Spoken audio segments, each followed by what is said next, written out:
Eidgah ground ఉంది అధ్యక్ష. ఆ ఈద్గా గ్రౌండ్లో సిపిడిసిఎల్కి మన ఒక సబ్ స్టేషన్ గురించి ల్యాండ్ అలాట్మెంట్ ఇచ్చారు. అక్కడ ఇప్పుడు రంజాన్ నడుస్తుంది, ఈద్గా గ్రౌండ్ అది.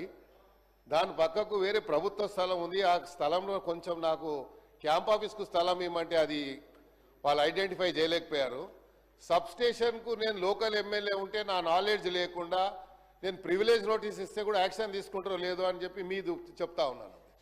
ఎందుకంటే ప్రివిలేజ్ మోషన్ ఇచ్చేటువంటి నాకు నా హక్కు ఉంది కాబట్టి, నా ఫండమెంటల్ రైట్ కాబట్టి నేను చెప్పొచ్చు.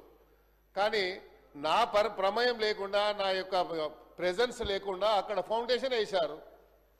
నేను పోయి నా రెగ్యులర్ స్టైల్లో పలగొట్టాను పోయి. ఎందుకంటే ఇక నాకు వేరే ఆప్షన్ లేదు కదా సార్.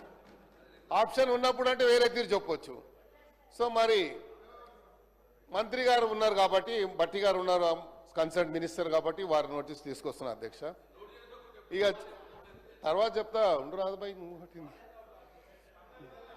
సార్. రెండోది అదే చెప్తున్నా, నోట్ అంటారు తర్వాత నోట్ అంటారు రిప్లై వస్తుంది. అబ్బాయి నువ్వు చూడలేదా సార్? ఇంకోటి, నేను రీసెంట్లీ ఒక